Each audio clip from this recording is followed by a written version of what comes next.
Bonjour et bienvenue à une autre prédication de l'Église chrétienne évangélique En Chemin.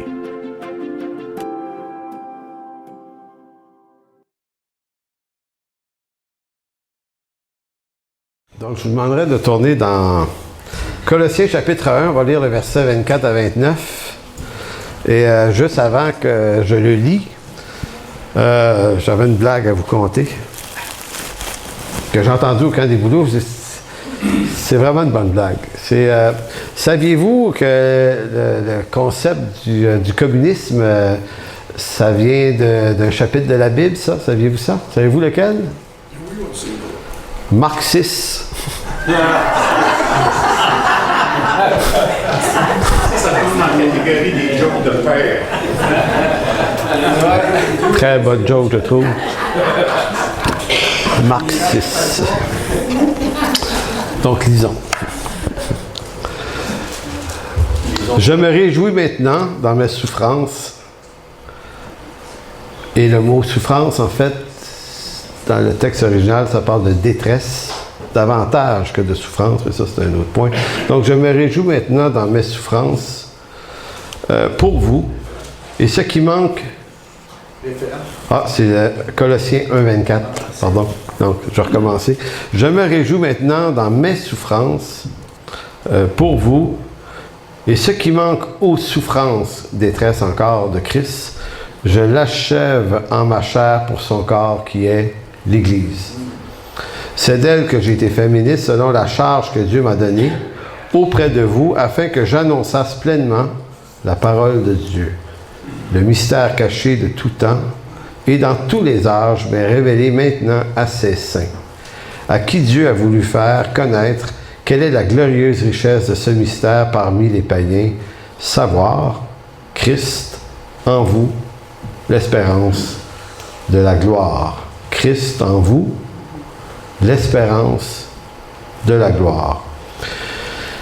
C'est lui que nous annonçons, exhortant tout homme et instruisant tout homme en toute sagesse afin de présenter à Dieu tout homme devenu parfait, mature, accompli en Christ.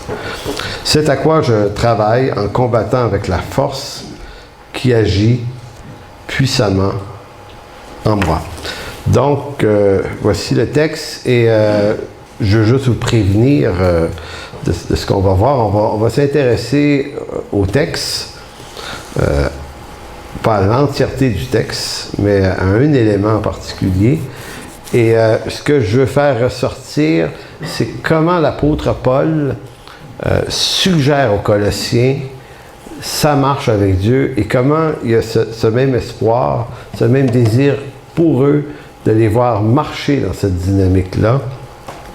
Donc, d'une part, il y a ça. Et d'autre part, c'est se faire un... Parce qu'on va voir un petit peu de ce qu'on appelle la compréhension textuelle d'une idée là, très forte ici. Là, on va voir ça. Et donc, à quel point c'est important ce qui est dit là. Et en même temps, en contradiction, si on veut, avec notre monde à nous, chrétiens. Comment on est excessivement loin de cette réalité-là qui est suggérée par Paul. Donc, je vais faire un peu plus loin dans la prédication ce qu'on appellerait une séquence en hyperbole. Donc, parlant en hyperbole, c'est pas d'être hyper intelligent, une hyperbole. C'est plutôt une figure de style.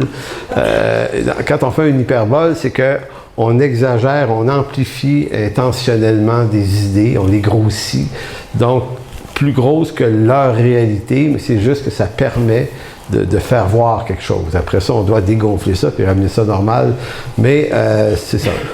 C'est un peu une métaphore aussi sur comment on pense, comment moi j'ai pensé longtemps et comment éventuellement on se rend compte qu'on lit l'Écriture, on lit ça tous les jours presque dans nos vies et qu'on surfe par-dessus des passages qui sont des trésors en fait puis des révélations extrêmement riches, mais ça fait tellement pas partie de nos valeurs qu'on ne se demande pas pourquoi ça nous a quittés ou pourquoi ça ne nous a pas visité ces idées-là. Donc, je précise en commençant l'idée suivante. Paul, lorsqu'il parle de ses souffrances à lui, et le mot détresse, le mot oppression, c'est ce que veut dire le terme grec pour souffrance, et ce mot-là est utilisé à ce seul endroit-là dans l'Écriture. Donc, les commentateurs là, expliquent que Paul a quasiment créé un mot. Parce qu'on ne retrouve pas beaucoup ce mot-là, même dans le langage grec.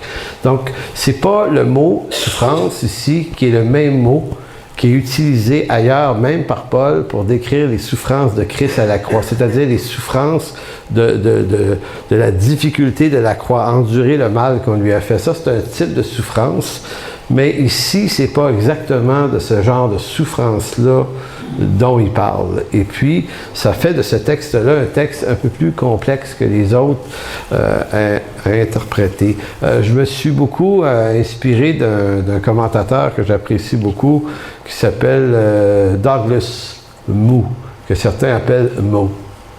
C'est-tu Moo ou Mo? M-O-O, je prononce comment? Moo. Bon, j'ai dit Moo. Selon lui-même, c'est Mou. OK, bon. Il est déjà venu à Montréal une couple de fois, c'est ça, ouais, enseigner à Sainte-Bec. Ça, c'est un des très, très bons professeurs actuellement dans le monde sur le Nouveau Testament. Il est très, très, très reconnu. Un homme qui travaille dans l'entourage de M. Carson, de Donald Carson aussi. Oui, on publie des livres ensemble. Donc, si vous avez l'occasion d'acheter son livre, c'est une brique là, sur la lettre aux Corinthiens, ça a été traduit en français par les éditions Impact. Donc, c'est un bon livre qui permet de comprendre une lettre. J'entends, c'est-tu de moi que tu ris, là? Ou... OK. On va faire le comité de... Ah, qu'est-ce qui n'est pas dur à... Ah, le livre de M. Mou.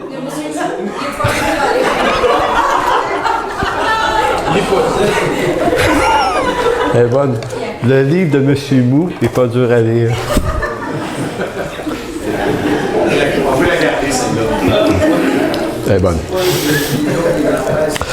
Donc, reprenons nos esprits. Donc, le fameux mot... Le fameux mot ici, là, c'est un mot qui est utilisé... en fait, je me suis trompé, je reprends, je rembobine. C'est que le mot souffrance n'est effectivement pas le même mot qui est utilisé pour les souffrances de Christ, mais c'est un mot utilisé régulièrement pour d'autres sortes de souffrances. Le mot qui n'est pas utilisé, qui est utilisé seulement ici, qui est une fabrication de Paul, c'est le verbe « achever ».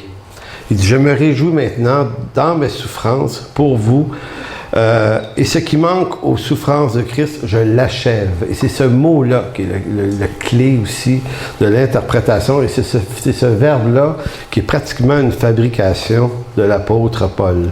Donc il dit « J'achève les souffrances de Christ dans ma chair pour son corps qui est l'Église », ce qui pourrait laisser entendre que, selon Paul, les souffrances de Christ à la croix n'étaient pas suffisantes.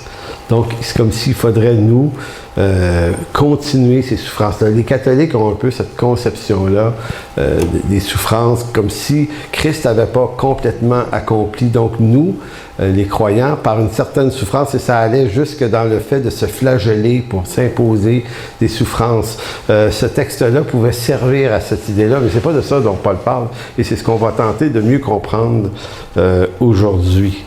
Le premier point qui importe, c'est que Paul s'en réjouit. Et c'est ça la distinction entre notre génération et la sienne. C'est que pour lui, les calamités, les oppressions, les détresses que lui procurait sa charge d'apôtre, parce que vous connaissez probablement le texte de 2 Corinthiens où Paul fait la nomenclature et la liste de toutes les oppressions auxquelles il a eu à faire face, hein, des emprisonnements, 5 fois 40 coups moins 1, en détresse un peu partout.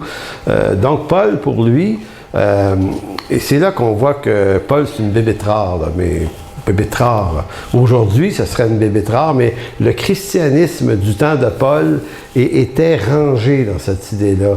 Quiconque veut marcher pieusement en Jésus-Christ va être persécuté. C'est comme, pour eux, on ne cherchait pas volontairement la persécution, là, il y a personne qui devrait chercher le trouble dans la vie, mais c'était comme si pour eux, en s'engageant comme croyants, c'est une donnée qui venait avec.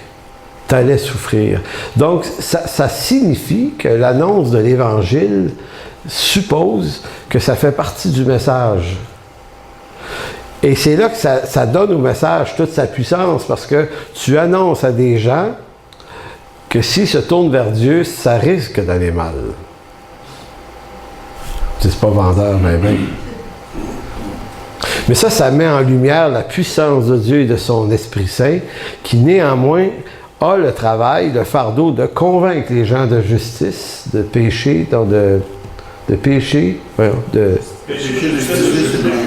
de péché, de justice, de jugement, merci, à la gang, on va y arriver, et pour que des gens se convertissent quand même à un tel message, pensez-y.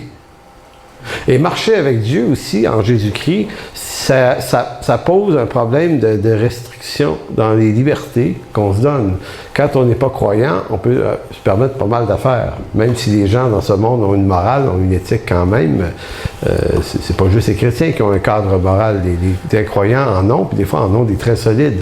Sauf que l'Écriture nous ajoute un certain nombre de convictions qui peut nous restreindre des choix et des libertés et des droits qu'on ne se donnera plus, simplement parce qu'on marche avec Dieu maintenant. Donc, Paul présente le christianisme comme étant une très, très bonne nouvelle, un truc joyeux, réjouissant, un lieu dans lequel on va y trouver un bonheur, une paix extraordinaire, mais il ne dit pas ça en excluant les souffrances que ça amène. Donc, le mot achevé, je vous donne 5 possibilités, 5 significations que M. Mou fait ressortir parce que, nous dit-il, c'est un des textes les plus difficiles du Nouveau Testament à comprendre. Maintenant, il dit, à partir du moment où on sait que Paul, dans sa théologie, ne veut pas dire que les souffrances de Christ étaient incomplètes à la croix. Son œuvre est parfaitement accomplie. On ne peut rien y ajouter. Donc, M. Mou prend pour acquis, et même dans la lettre aux Colossiens, l'apôtre Paul insiste là-dessus. Donc, forcément, il n'est pas en train de se contredire. Donc, qu'est-ce qu'il est en train de dire? Et c'est là que c'est intéressant de comprendre les différentes possibilités. Il dit, 1, ça peut vouloir dire, le mot achever, là, le verbe, remplir à la place de. C'est-à-dire comme si Paul souffre à la place de les souffrances de Christ, à la place de Christ, comme si certains l'entendent comme Christ a souffert à la croix, il est mort, il est ressuscité, parti, et nous maintenant, on prend cette souffrance à sa place dans notre vécu. Il dit ça, c'est un angle, et lui ne dit pas que les 5 angles qui sont pas bons, lui en choisit un, je vous le dirai après lequel.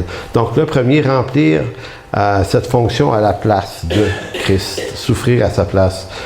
L'autre signification, c'est souffrir au profit de l'Église. Pourquoi il arrive avec plusieurs suggestions? C'est parce que le verbe achever est une construction de préfixes, de verbes, de suffixes. Donc, c'est comme en grec, on peut faire ça, bâtir un mot. Fait que tout ce que Paul a mis, les assaisonnements qu'il a mis dans le verbe, lui donnent toutes sortes d'angles. Donc, le deuxième, au profit de l'Église, serait la raison d'achever les souffrances. Le troisième serait compléter ce qui manque aux souffrances de Christ. L'idée étant, Christ a souffert, mais il manque un bout. Donc on va le faire. Dans ce sens-là. Le quatrième, c'est achever dans le sens qu'après Christ, Paul à son tour doit souffrir dans l'intérêt de l'Église. Donc ici, il ne remplace pas Christ, mais il souffre pour l'Église. Donc, achever dans ce sens-là. Et le cinquième, le plus banal des 5, c'est compléter tout simplement sans rien mettre d'autre. Compléter les souffrances de Christ. M. Mou choisit la troisième, qui dit compléter ce qui manque aux souffrances de Christ. Mais pas dans le sens qu'il manque quelque chose aux souffrances de Christ à la croix. C'est-à-dire parce que c'est pas le même mot. Et c'est là que c'est intéressant.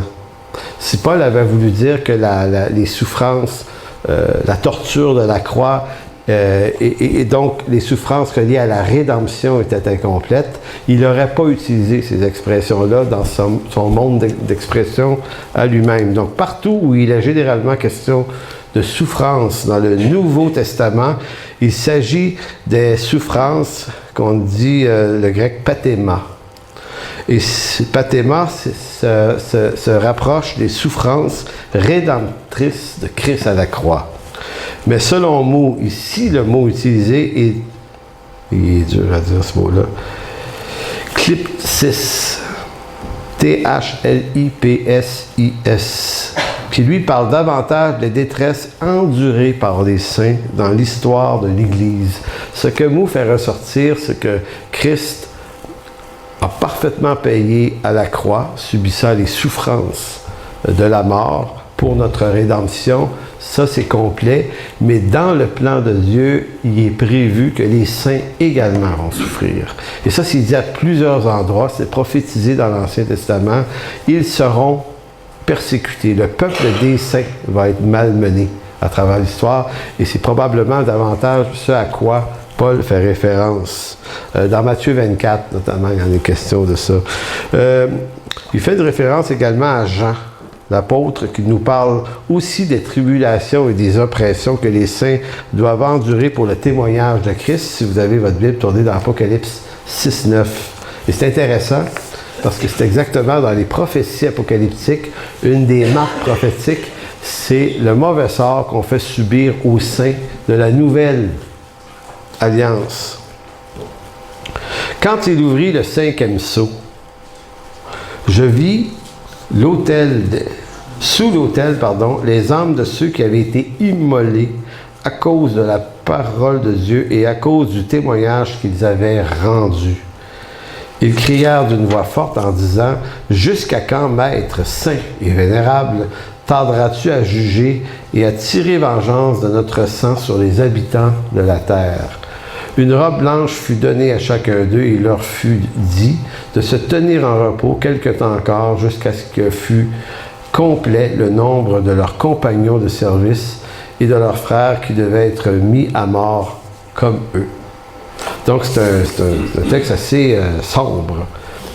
Donc, M. Moux nous fait simplement remarquer que, il dit, nous, aujourd'hui, on voit ça comme une chose étrange. Cette idée que, même si Christ a tout accompli à la croix, qu'il puisse y avoir encore des difficultés, des oppressions, des souffrances, mais pas selon Paul. Ça faisait partie de la théologie qu'il enseignait à son époque. Si vous vous convertissez, bien, vous pouvez vous attendre à des temps difficiles. Maintenant, c'est intéressant. Christ a donc souffert à la croix pour la rédemption des saints, et à travers son corps qui est l'Église, il souffre, mais cette fois-ci, pour le témoignage rendu par les saints. Donc, c'est pour ça qu'on dit que ce sont quand même les souffrances de Christ, parce que Christ est présent à travers son corps qui est l'Église, et son corps qui est l'Église est persécuté, donc subit des souffrances. Donc, c'est pour ça que Paul tourne cette espèce de phrase en disant, ben, c'est les souffrances de Christ, les souffrances de l'Église. Et celles-là doivent se compléter dans la vie des saints jusqu'au retour du Seigneur. C'est très intéressant comme... je ne sais pas si ça vous intéresse, là, mais en tout cas... Je me parle tout seul. Non, mais c'est très, très intéressant comme idée. Mais vous savez, quand on fait de l'interprétation textuelle de l'Écriture, et c'est ce que je me disais hier en étudiant ce texte-là, j'ai dit, à quoi ça nous sert de savoir ça? Parce qu'on peut trouver l'information intéressante. Tu sais, on peut étudier dans des collèges, dans des facultés, on peut s'acheter des tonnes de livres, puis étudier ces affaires-là, puis trouver ça trippant, de découvrir que c'est ça qui est écrit. Maintenant, ce qui est encore plus intéressant, et c'est là que ça m'interpelle moi personnellement le premier, c'est, et c'est ce que je fais souvent dans mes prédications, j'aime prendre un texte, puis le placer comme un élément qui vient éclairer notre vie à nous aujourd'hui. Il faut que ça nous éclaire, nous, sinon c'est juste de l'emmagasinage d'informations, de la bonne information, de la juste information, mais une information qui fait juste nous faire triper. Mais je pense pas, et vous êtes sûrement d'accord avec moi, que ça ne sert pas à ça, étudier l'Écriture, sinon on fait juste s'enfler. Donc, ce qui est frappant en Colossiens 1,24, c'est que Paul accueille cette détresse avec joie. En plus, c'est sais, on s'imagine-tu aller témoigner, je sais pas, moi, en ville, à dire, hey, j'ai une offre à te faire qui va te faire souffrir. Reçois Jésus, là. Ça va brasser. Tu pourrais mourir. Tu sais, y a-tu quelqu'un qui va dire, ah, oui, très intéressant. Mais ce qui est intéressant, c'est que ça donne à l'annonce du message de l'Évangile toute sa puissance, mais à Dieu. Écoutez, moi, là, je ne peux pas convaincre quelqu'un de se tourner vers Dieu dans des conditions pareilles, mais l'Esprit Saint, lui, le peut. Donc, je n'ai pas à cacher. Remarquez que je ne suis pas en train de dire qu'on va aller dire aux gens qui vont souffrir. Tu sais, je suis sûr que Paul lui-même s'annonçait pas d'abord, ou annonçait pas l'Évangile d'abord en mettant toute la pléiade des possibles tortures que les gens... Non, c'est sûr.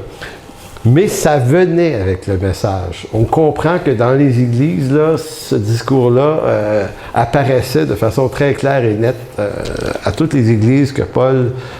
Et Paul préparait les gens à se réjouir de la chose. Même l'apôtre Pierre le dit dans sa lettre, là, « Réjouissez-vous au contraire des souffrances de Christ. » Non, c'est-tu lui qui dit ça? C'est, tu sais, il dit comme une chose étrange, la fournaise qui est au milieu de vous pour vous éprouver. Non, c'est Pierre, ça, qui dit ça. Réjouissez-vous au contraire. En tout cas, bref, c'est présent là, dans le Nouveau Testament à travers l'enseignement des différents apôtres. Maintenant, qu'est-ce que ça nous donne de savoir ça? Pierre 1,6. Pierre 1? Est-ce que tu veux que je le dise? Ben oui, donc tiens. Vous en tressaillez d'allégresse, quoique vous soyez maintenant pour un peu de temps, puisqu'il le faut affliger par diverses épreuves, afin que votre foi éprouvée, c'est ça. Ouais, ben il est très bon, lui. C'est excellent. Bon, anyway, se pourrait-il que nous ayons perdu de vue cette réalité de la marche avec Dieu? Et là, en passant, je suis pas en train de vous dire comment on pourrait faire comme Église pour retrouver le chemin de la persécution. Non. On est dans le monde où on est, et puis on est appelé à marcher comme témoin de Christ dans ce monde-là.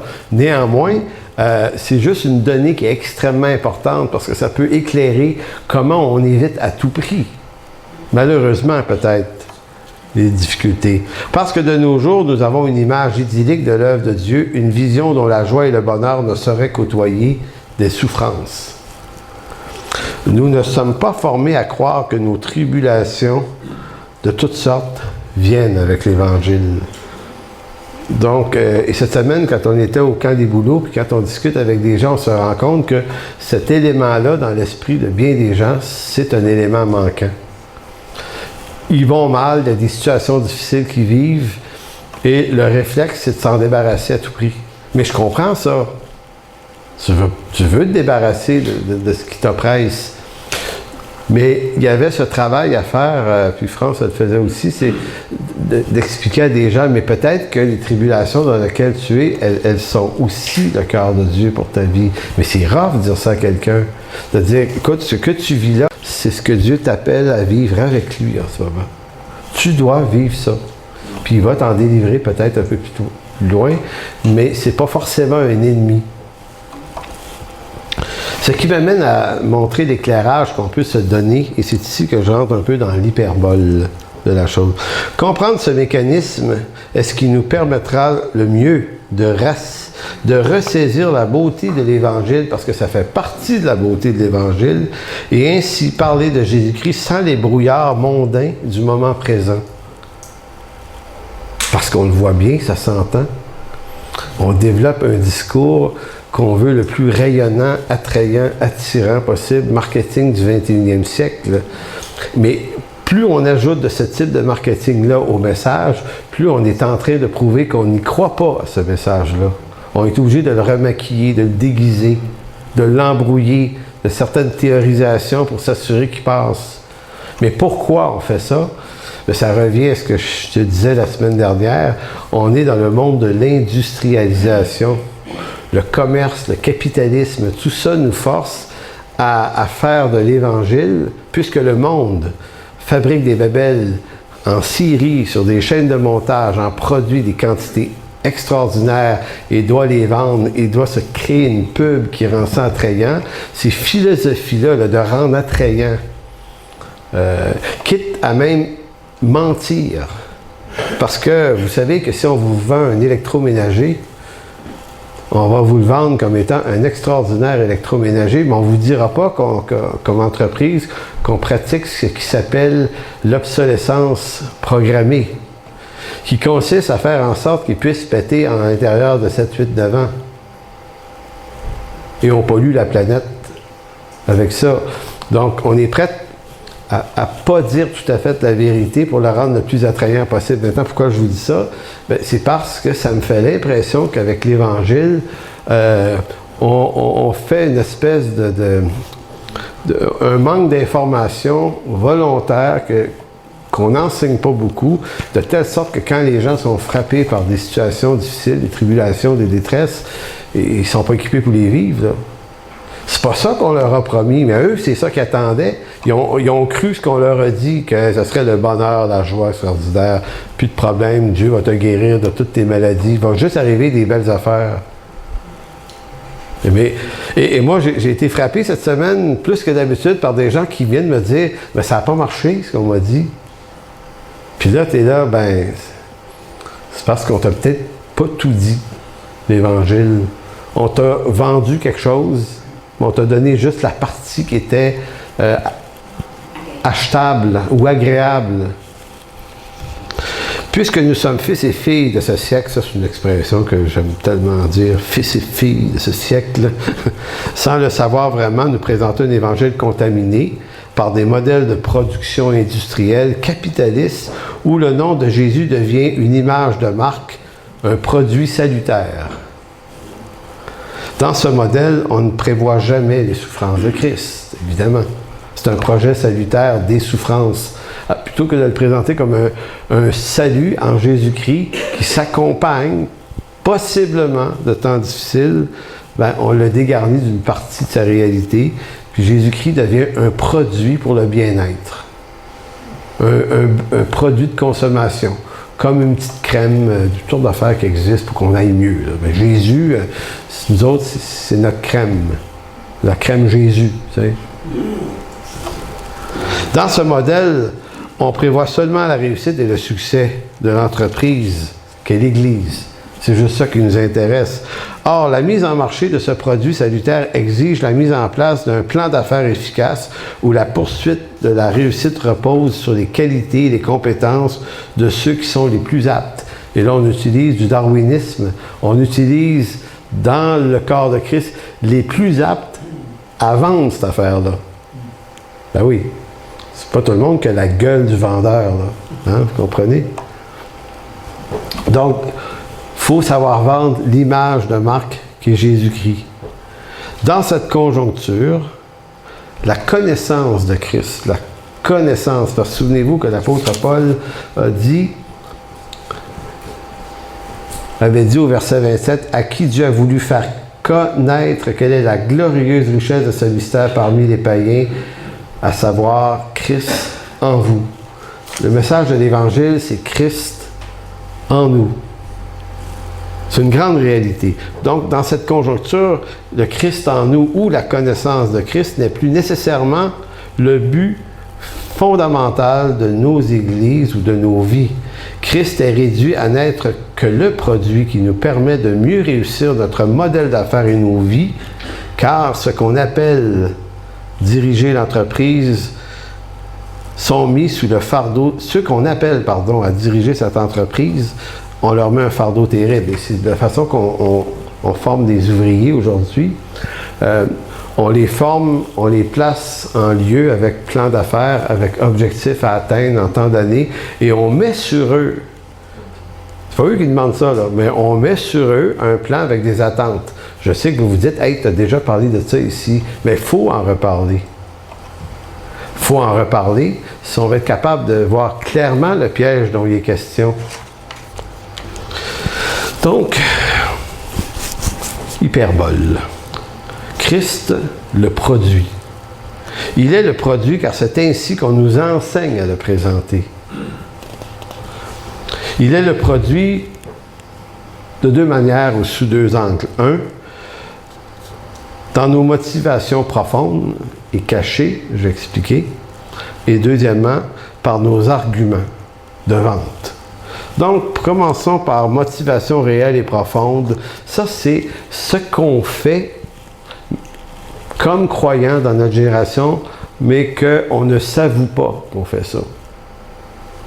Parce qu'on est sous la pression de présenter un Christ acceptable, mais rentable pour l'entreprise ou l'institution.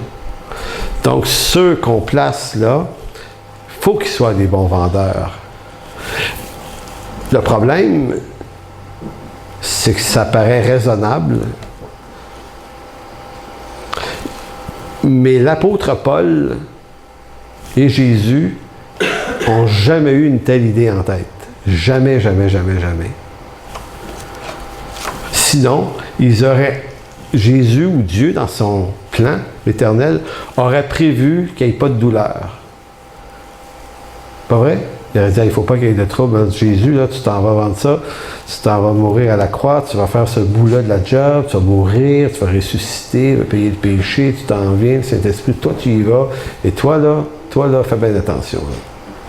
Là. Rends-nous ça, là, fais un package que tout le monde va dire oui à ça, ça va être trop beau. Mais non, c'est pas ainsi que l'Évangile est annoncé. Mais quand l'Évangile est annoncé, il suscite la foi suffisante pour y croire, parce que la foi vient de ce qu'on entend. Donc, moi, comprendre ça, ça me bénit, ça m'édifie, parce que je dis, le message de l'Évangile est tellement par lui-même puissant qu'il n'y a pas besoin de mes entourloupettes, mes contournements. Il y a juste besoin d'être dit comme il est, puis il produit les fruits qu'il est supposé de produire. Donc, motivation réelle et profonde. Là, je vais vous dire des affaires énormes, là. Partez pas. C'est une hyperbole. Le produit Jésus doit être accepté, vendu pour garnir de nouveaux membres les bancs de nos églises, car la rentabilité financière de l'entreprise est l'un des enjeux majeurs. Vrai ou faux? Je vous affirme que le jour où au Saguenay, on a le plan d'acheter une bâtisse qu'on va payer 225 000 on est très bénis, puis c'est vraiment l'œuvre de Dieu, mais ça change ma prédication dans l'année précédente. Pourquoi? Parce que il y a une grosse dépense qui s'en vient et il ne faut pas perdre des membres. Je sais que c'est ça que j'ai fait. Je me suis dit, il ne faut pas perdre de monde. En ce moment, c'est pas le temps. C'est pas le temps parce que c'est coinçant, 225 000 là, pour ce qu'on était là-bas. Il fallait que ça passe. Tu étais là, toi, pour le vote, me semble? C'est pas là, toi? Je vois, mais bon, pas grave. Non, c'est parce qu'il y avait quelqu'un qui m'avait dit, tout le monde avait voté oui pour qu'on achète l'église, sauf un qui a dit oui, je vais dire non. J'ai dit quoi, t'es pas d'accord? Il dit non, mais il dit ça a l'air croche. Il dit quand tout le monde est d'accord. C'était une joke, mais c'était drôle. Là, bon. Donc il y a ça. Là. Bon, il y a ça qui est possible. Je ne suis pas en train de vous dire que tout le monde pense de même dans le monde évangélique, ce serait faux. Mais cette pensée-là, elle est présente, croyez-moi. Mais ça fait aussi partie de la présentation de Jésus le produit, de dire que nous travaillons pour la seule gloire de Dieu. Évidemment, on va dire que c'est pour Dieu, c'est pour sa gloire. C'est-à-dire qu'on est assez habile pour être capable d'avoir une espèce d'intention profonde cachée qu'on ne s'avoue pas, mais on va toujours dire qu'on fait les choses pour la gloire de Dieu. Là, ça se fait pas dire que c'est pas ça.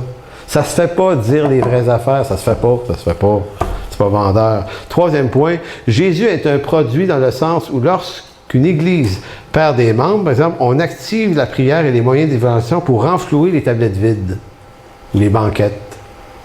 Ça aussi, j'ai vécu ça, là. Tu sais, à un moment donné, il y a des creux dans une église, et là, comme pasteur, tu dis, on va relancer la prière, et là, tu mets ça sous l'angle de ta compassion pour les perdus, parce qu'on est capable d'avoir ce discours-là. Écoutez, n'oubliez pas que des hommes comme moi ou d'autres qui font ce métier-là depuis 30 ans, tu as développé l'art oratoire. Là. Tu connais ça, là, ce métier-là. Tu sais quoi dire.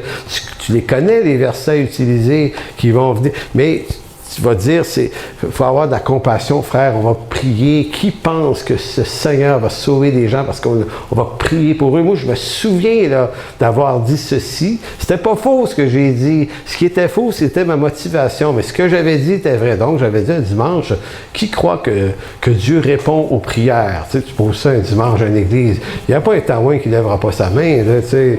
Il y a des gens qui ne prient pas, qui ont levé leurs mains. Comprenez-vous, on est toujours dans comment dire ça, l'avoir l'air d'eux, là, tu sais, les apparences. Oui, on fait ça, puis c'est pas grave tout le temps, là, mais des fois, ça l'est. Donc, tout le monde a levé la main. J'ai dit, bon, qui croit que quand on se réunit puis qu'on intercède pour que Dieu sauve des âmes, Dieu sauve ainsi des âmes. Toute la gang lève la main. OK, ouais, on croit ça. Qui croit que les âmes qui ne se seront pas tournées vers Jésus s'en vont brûler dans un feu éternel? Ouf, OK, oui, c'est sûr qu'on croit ça. Tu sais, donc, tu amènes les gens dans quelque chose, là. Puis là, qui va être là demain à la rencontre de prière? Et là, je me souviens d'avoir dit, élevez pas la main, ça. Parce que là, tu viens de coincer les gens dans une fabrication. Puis c'est comme, le problème, c'est que tout est vrai dedans. Mais c'est faux. Ce qui est faux, c'est toi qui es faux, probablement. Parce que ton intention, c'est peut-être pas tant la compassion des perdus, c'est qu'il y a un rendement à livrer. Si nous, les pasteurs, c'est le fun de fois se le dire en relax comme ça, là. Si nous, les pasteurs, nous réactivons les points de vente étant la prière, l'évangélisation, on fait des événements, tu sais, du produit qu'est Jésus-Christ, c'est parce que notre réputation de chef de vente est un enjeu au regard des actionnaires, les membres. Moi, je peux vous le dire que c'est énervant d'être pasteur dans cette conjoncture-là, parce que là, tu dis, ouais, il n'y a pas de nouveaux chrétiens, il n'y a pas eu de baptisés cette année. Tu sais, là, tu as toujours des actionnaires nerveux. Ouais, pas bien, l'Église. Mais ça, c'est dans le monde industriel. Tu sais, on n'a pas augmenté notre chiffre d'affaires, ça doit aller mal. Mais tu ne peux pas te le dire de l'Église, ça n'a rien à voir, c'est l'Église de Jésus-Christ. Ça se peut que pour un an ou deux, ça ait dit, arrangez-vous avec vous êtes, encouragez-vous. C'est de ça que vous avez besoin. Mais on ne peut pas penser de même, nous autres. On pense rendement. Donc, qu'est-ce que le pasteur fait? Il devient nerveux, il organise des soirées de prière, des affaires, des ci, des ça, des jeûnes. Puis en même temps, tout ça est utile, mais c'est la motivation en dessous. Tu es en train de sauver ta peau. Mais ça fait partie des réalités profondes qu'on ne savoura. Je pense qu'on le sait, mais on ne va pas trop là-dedans. Le pasteur entre alors en mode public. Compassion, émotion pour les perdus, pour montrer aux actionnaires qu'ils se soucient des perdus. Mais ce que je ne dirai jamais, car ce serait une injure de le dire, c'est que ce qui m'inquiète vraiment, c'est ma réputation auprès des actionnaires, mais aussi auprès des compétiteurs, parce qu'il y a aussi ça. Il y a des compétiteurs, il y a d'autres églises dans le coin. Et là, c'est énervant ça, parce que tu t'entends dire « Ouais, t'as l'autre, ils grossissent, eux autres. Ah, les écœurs. » Mais là, toi, quand tu parles à des frères, tu dis « Ah non, on est tellement bénis de savoir que votre église, ça va bien. »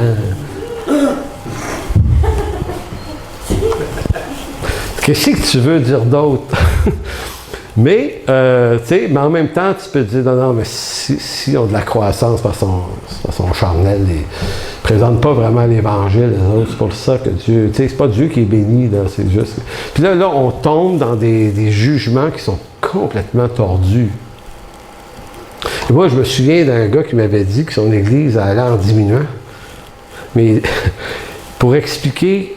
Plutôt que parce que cette église allait vraiment pas bien, là, puis ils n'étaient pas nombreux non plus, fait que c'est quand tu perds des membres, puis t'es pas beaucoup, ça. Et là, il m'avait dit, oui, mais il dit, le Seigneur nous a montré que la raison, c'est parce que tout ce qui était impur, il l'a enlevé au milieu de nous. Fait que là, il dit, il veut purifier son peuple.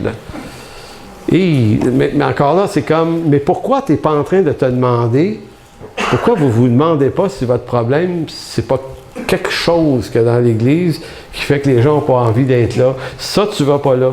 Tu vas pas là. Ben non, on va pas là. Donc, c'est très intéressant en passant. Pourquoi on se fait des rencontres, on se fait des meetings, on va réfléchir. Des fois, on va se faire des rencontres de prière pour dire « Seigneur, amène à la repentance ces méchants qui nous ont quittés, ils se sont fait séduire par le diable. » On va dans des... C'est le genre d'équation qu'on fait pour expliquer leur départ. Donc, on colle la repentance des autres, mais on va rarement se faire une repentance en disant « Hey, peut-être qu'en ce moment, on fait pas une bonne job et que Dieu bénit pas, puis que peut-être qu'on devrait se repentir, nous. » J'ai toujours cet exemple du restaurant. Si j'ouvre un restaurant, puis les gens aiment ma bouffe, puis qu'ils viennent, c'est le fun, mais s'ils cessent de venir, j'ai deux choix. Penser que les clients sont méchants parce qu'ils viennent plus, ou dire, c'est peut-être mon menu qui est pas bon. Fait que je vais reviser mon menu à la place. Je vais prendre, donc c'est ça. Attention, je ne dis pas, je me suis fait un texte pour mettre un gros bémol sur tout ce que je viens de dire, parce que c'est dangereux de dire une affaire de même. Attention, je ne dis pas que tous les pasteurs agissent de la sorte. Au Québec, par exemple. J'ai rencontré dans ma vie des hommes extraordinaires qui œuvraient et aimaient vraiment les perdus. Puis ça, il y en a beaucoup aussi, puis c'est important de le dire. Et ceux-là, on les reconnaît non par l'efficacité et le rendement et la croissance qu'ils obtiennent, mais par le temps qu'ils consacrent à donner des soins aux troupeaux. C'est ça un berger. Donc c'est à ça qu'il consacre du temps. Fait que si Dieu ajoute, si le Saint-Esprit, comme on le voit dans le livre des Actes, ajoute à l'Église des gens, ben ceux qui prennent soin de l'Église devraient s'occuper des gens que Dieu amène. Donc ça, c'était le premier point, les choses qu'on ne s'avoue point. Mon deuxième point, c'était les arguments de vente. On va peut-être rigoler un peu ici, mais peut-être pas. C'est peut-être tragique au fond. Si Jésus est un produit, il faudra alors le présenter comme tel, c'est-à-dire comme un produit, c'est-à-dire un produit qui rencontre des attentes d'une clientèle qui le veut, ce produit-là. Donc, il faut, comme dans notre façon de le dire, il faut arriver... En d'autres mots, je pense qu'en pub, il y a une idée, là, je ne suis pas un spécialiste, mais qu'avant, on invente une bébelle que personne n'a besoin. OK, mettons? Mais on vous dit que vous en avez besoin. Et vous croyez que vous en avez besoin. Alors, elle devient indispensable à partir du moment où on vous a convaincu de la chose. Vous voyez l'idée? Donc, essayez de vendre Jésus de cette façon-là. Il existe bien des modèles, j'en ai sorti 3 comme ça. Il existe le one-two punch. Ça vous dit quelque chose? One-two punch, l'expression empruntée à la boxe. Tu donnes une gauche, une droite, puis après ça, un coup de poing dans le front, puis il fait knock-out. One-two punch. Une gauche, un uppercut, puis knock-out dans le front. Mais, et à un moment donné, je me disais, tous ces moyens-là, on dirait que ce sont des moyens qu'on traduit dans notre façon de partager l'Évangile pour ne pas avoir à entrer vraiment en relation avec les gens avec qui on veut annoncer l'Évangile. Parce qu'oubliez pas, on est dans un monde où la rentabilité, la rapidité des produits doit circuler vite. Donc, c'est de l'évangélisation, là. Donc, je me souviens d'un modèle qui était que tu rencontres un incroyant, puis tu lui dis, par exemple, le premier punch, si tu devais mourir ce soir, pourquoi Dieu te laisserait rentrer? Ça marchait, ça, dans le temps que les gens étaient encore catholiques, tu sais, parce qu'il y avait une conscience qu'elle allait peut-être paraître devant Dieu un jour, fait que les gens disaient, il va me laisser rentrer parce que je suis bon, puis là, tu pouvais avoir une porte ouverte. Mais voyez-vous, tu lançais 1 ou 2 arguments, et c'est comme si one, two, punch. Tu n'es en paix à personne. Tu lançais des arguments qui la laissaient... Mais ça a cessé de marcher, ça, un jour. Quand les gens sont devenus humanistes et athées dans notre société, il y a des chrétiens qui ont reçu le one-two punch contre eux autres. Parce que là, tu rencontres un athée à qui tu dis « Hey, si tu meurs ce soir, pourquoi Jésus devrait-il te laisser passer? » Il va te dire « T'es bien niaiseux. Il n'existe même pas Jésus. » Et là, que faisaient les chrétiens? Tu sais, le one-two punch, il est fait pour que le gars réponde qu'il est bon. puis que Dieu devrait le laisser passer, mais s'il répond pas ça. Fait que là, j'ai vu des gens être knockés en disant, hey, ouais, ben, il m'a dit qu'il croyait pas en Dieu. Tu sais, le one, il m'a sorti un argument, le tout, puis c'est moi qui ai mangé le punch au fond parce que je savais plus quoi répondre, il m'a étampé là, j'avais pas d'argument. Mais voyez-vous, c'est des méthodes de vente pour essayer de vendre le produit Jésus. Il existe également le modèle de vendre l'Évangile, mais par le biais d'un agenda caché. Tu évangélises, mais tu ne le dis pas. Tu témoignes, mais tu n'es pas en train de le dire. Tu dis, on va cogner à votre porte, on va vous faire un sondage sur un sujet quelconque, mais ça devient un prétexte pour rentrer dans la maison. Moi, j'ai beaucoup de malaise avec ça. Agenda caché. Mais encore là, j'entre pas en relation avec les gens, je suis juste en train de vouloir puncher une vente. Et il y a d'autres façons, l'émotion suffisante également. L'émotion suffisante, ça, c'est quand tu es capable, comme prédicateur, de créer l'espèce d'émotion sur les gens. Tu sais, s'il y avait juste toi qui serais dans ce monde, Jésus serait quand même venu juste pour toi.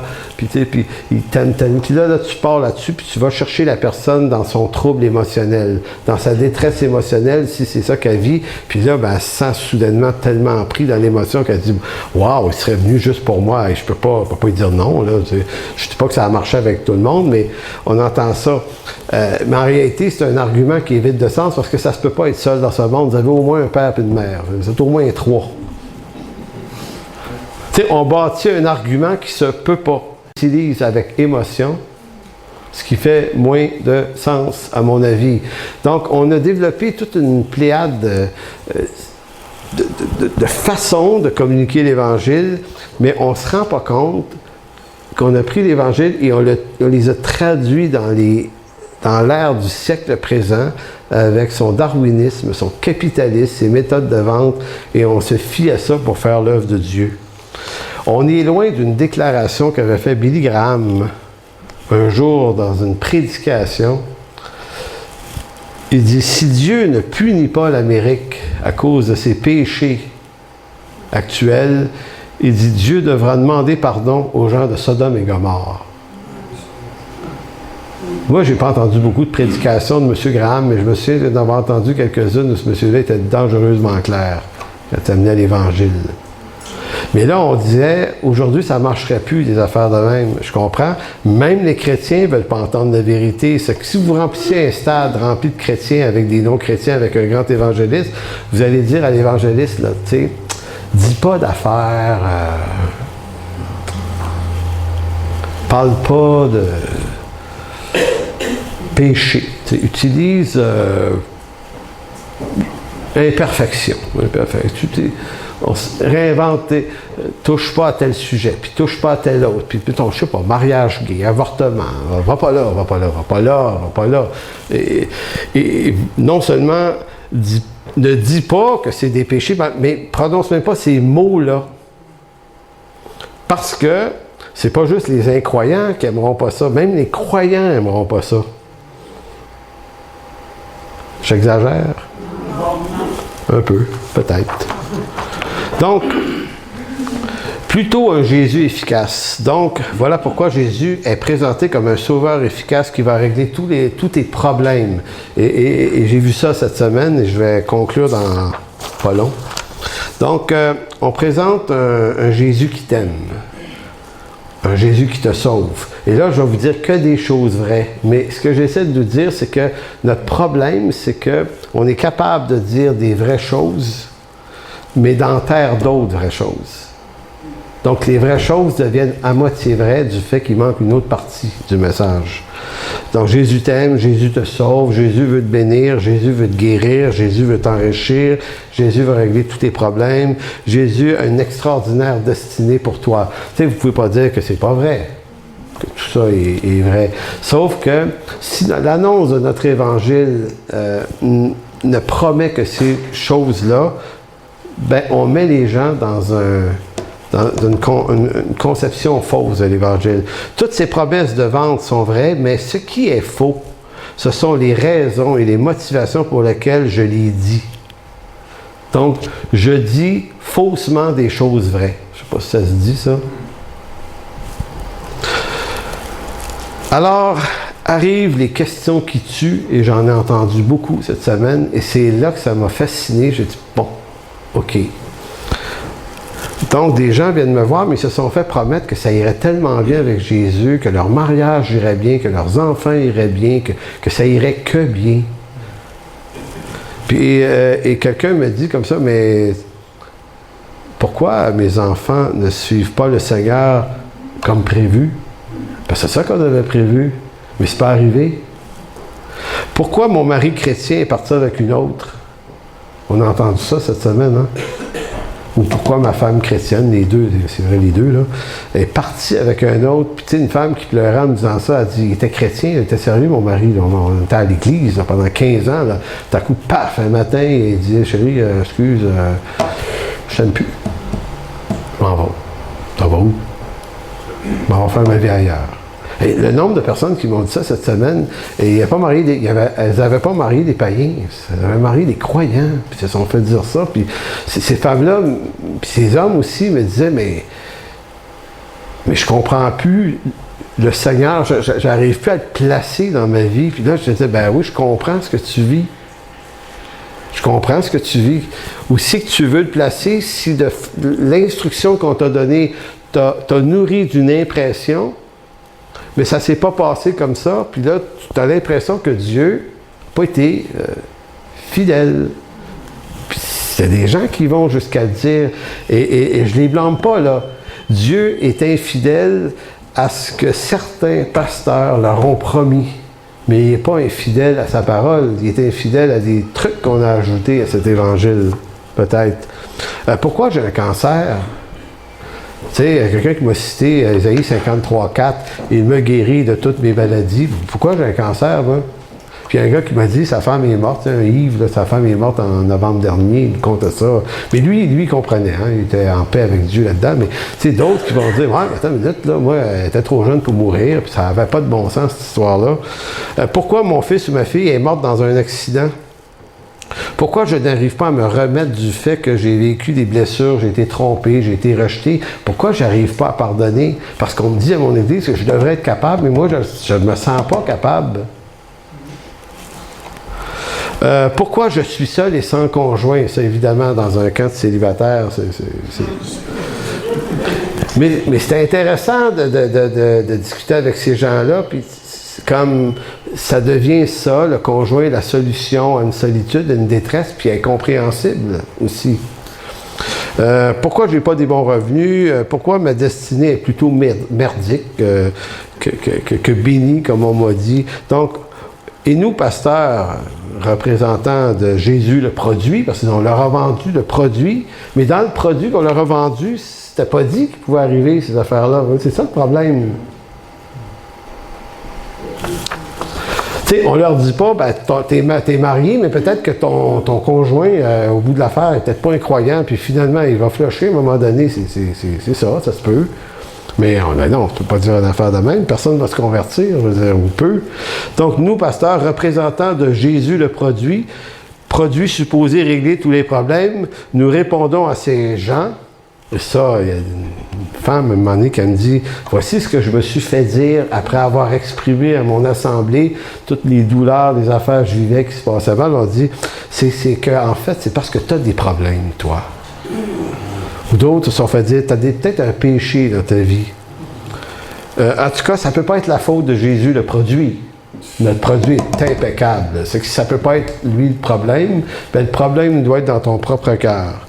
Ou c'est parce que quelque chose cloche. Tu n'es pas arrivé à maturité. En tout cas, il y avait tout un cheptel de phrases qui étaient des phrases. Et quand des gens m'expliquaient qu'ils se font dire ça, j'étais en train de dire, ouais, je l'ai déjà dit aussi, cette phrase-là, quelqu'un du monde. Peut-être, tu ne pries pas assez, tu lis pas assez ta Bible, tu t'impliques pas assez dans ton église. Le Seigneur a encore des choses à te faire comprendre. Puis c'est peut-être pas faux. Mais pourquoi ne pouvons-nous pas tout simplement répondre que même si Dieu est un Dieu de promesses, il n'a pas dit que toutes ces choses-là nous arriveraient comme nous, les hommes, on l'annonce.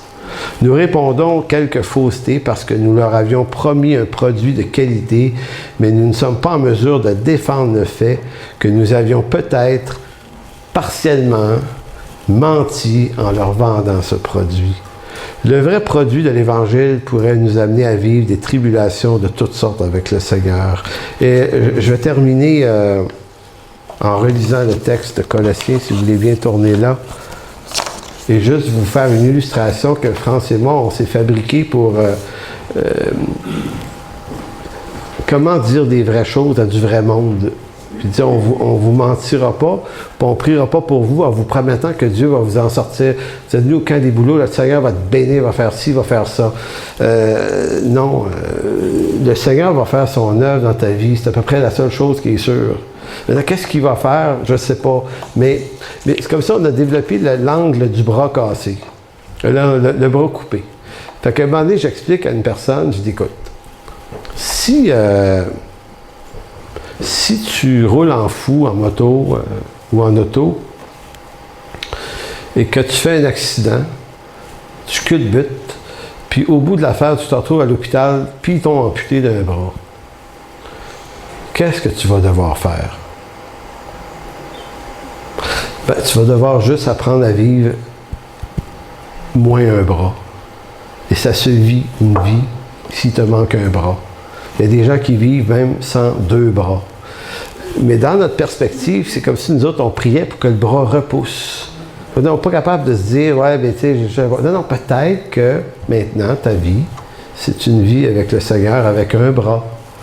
Et l'autre idée, c'était, toujours avec le bras, c'est que peut-être que le bras, et ça c'est plus pire encore, peut-être qu'un innocent qui t'a frappé sur le bord de la route, t'a revolé dans le fossé, puis il est parti.